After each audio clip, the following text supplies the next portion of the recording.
دوستو کیا آپ جانتے ہیں کہ یہودی لوگ اتنے امیر کیوں ہو جاتے ہیں؟ تو کسی مسلمان نے ایک یہودی سے پوچھا کہ ساری دنیا میں جتنی بڑی کمپنیز ہیں وہ یہودیوں کی ہیں، حالانکہ تمہاری تعداد سب سے کم ہے، پھر بھی تم لوگ سب سے آگے ہو، یعنی تمہاری تعداد پوری دنیا میں 9.2 ملین ہے اور مسلمان 1 ارب 40 کروڑ ہے۔ تو آپ اتنے زیادہ طاقتور کیسے ہو گئے؟ تمہاری قوم میں کوئی انسان بھیک نہیں مانگتا۔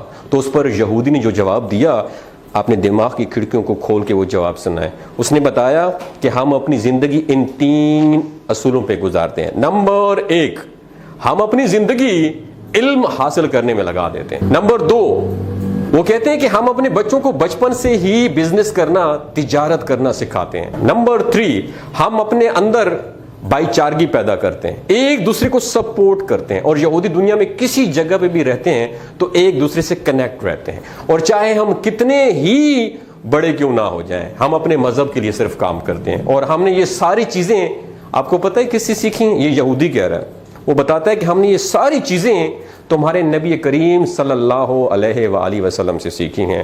اللہ اکبر۔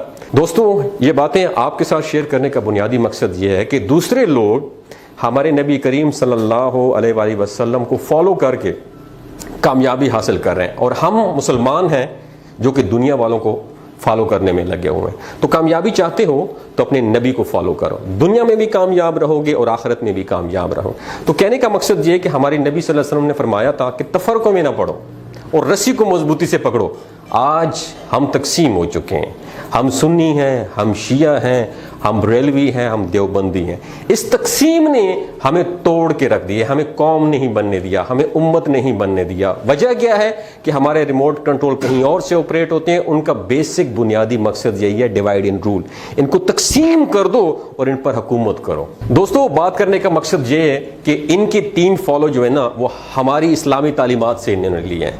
یہ بھائی چارگی کو اپناتے ہیں، ہمارے اندر بھائی چارگی بالکل بھی نہیں ہے، ہم بالکل بھی ایک دوسرے کو دیکھ ہی نہیں سکتے۔ ان کا دوسرا جو قانون تھا وہ یہ تھا کہ اپنے بچوں کو بزنس کرنا سکھاتے ہیں۔ ہم لوگ کیا کرتے ہیں؟ ہم اپنے بچوں کو نوکر بننا سکھاتے ہیں۔ اور تیسری بات، یہ ساری زندگی علم سیکھتے رہتے ہیں۔ میرا آپ سے سوال ہے، آپ نے سیلف ڈیولپمنٹ کے اوپر کون سی لاسٹ ٹائم آپ نے کتاب پڑھی ہے؟ آپ نے قرآن کو ترجمے اور تفسیر کے ساتھ کب پڑھا ہے؟ صرف ثواب کی نیت سے پڑھا ہے۔ دوستو، یہ کہنے کا مقصد یہ ہے، اپنی اسلامی تعلیمات پر غور کرو، آپ دنیا کی سب سے عظیم قوم بن جاؤ گے۔ ان سب کے اوپر حکومت کرو گے جو صرف تھوڑے سے ہو کے آپ لوگوں پہ حکومت کر رہے ہیں۔ اپنا اور اپنے ساتھ جڑے رشتوں کا خیال رکھیے گا۔ اللہ حافظ۔ آپ نے سیلف ڈیولپمنٹ کے اوپر کون سی لاسٹ ٹائم آپ نے کتاب پڑھی ہے؟ آپ نے قرآن کو ترجمے اور تفسیر کے ساتھ کب پڑھا ہے؟ صرف ثواب کی نیت سے پڑھا ہے۔ دوستو، یہ کہنے کا مقصد یہ ہے، اپنی اسلامی تعلیمات پر غور کرو، آپ دنیا کی سب سے عظیم قوم بن جاؤ گے۔ ان سب کے اوپر حکومت کرو گے جو صرف تھوڑے سے ہو کے آپ لوگوں پہ حکومت کر رہے ہیں۔